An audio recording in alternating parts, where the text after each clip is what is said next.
நீ கரெக்டா இருந்தாதான் என்ன நீ குத்தம் சொல்ல முடியும். நீ தப்பாயிட்டேன்னா நீ எப்படி என்ன குத்தம் சொல்ல முடியும்? அந்த வேலைதான் இங்க நடக்குது. இங்க நலம் இருக்க போய் தானே அவன் நம்மள கேள்வி கேட்கறான். நல்லவனை முட்டாளா சித்தரிக்கிறாங்க, நல்லவனை கோமாளியா சித்தரிக்கிறாங்க. புரியுதுங்களா? நல்லவன் ஏமாளி, அவன் பொழைக்க தெரியாதவன், சரியா திருட்டுத்தனம் பண்றதும் ஃப்ராடு பண்றதும் இங்க கெட்டிக்காரத்தனமா பார்க்கப்படுது, அவன் திறமையா பார்க்கப்படுது. இது எவ்வளவு பெரிய ஆபத்துக்கு சமூகத்தை கொண்டு போகும். புரியுதா? இங்க நல்லவனா இருக்கிறவனோ நேர்மையா இருக்கிறவனோ கோமாளி இல்ல. புரியுதுங்களா?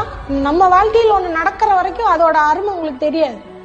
புரியுதா? ஒருத்தன் தப்பா இருக்கிறான், ஒருத்தன் நேர்மையா இல்ல, அவன் மூலமா நம்ம லைஃப் அஃபெக்ட் ஆகும் போதுதான், எந்த தப்பும் செய்யாத ஒருத்தனோட வாழ்க்கை அஃபெக்ட் ஆகும் போதுதான் அதோட வலி தெரியும். புரியுதுங்களா? அது வரைக்கும் தெரியாது. ஆனா அது நம்மளுக்கு நடக்கும்போது இன்னொருத்தன் நல்லவன் இருந்தாதானே நம்மளை காப்பாத்த வருவான். இங்க எல்லாரும் கெட்டவனா இருக்கும்போது உனக்கு தேவையா? நீ கரெக்டா இருந்திருக்க வேண்டியது என்னன்னு அந்த நல்லவனையும் திட்டதான் செய்யறாங்க. இப்ப அதை நோக்கிதான் இந்த உலகம் நகருது. நல்லவனா இருந்தா பொழைக்க முடியாது, நல்லவனா இருந்தா அவன் தோத்துதான் போவாங்கிற ஒரு பிம்பம் எல்லா விதத்திலையும் விதைக்கப்படுது. ஏன்னா நல்லவன் இருந்தாதானே கேள்வி கேட்கறான், நல்லவன் இருந்தாதானே பிரச்சனை வருது.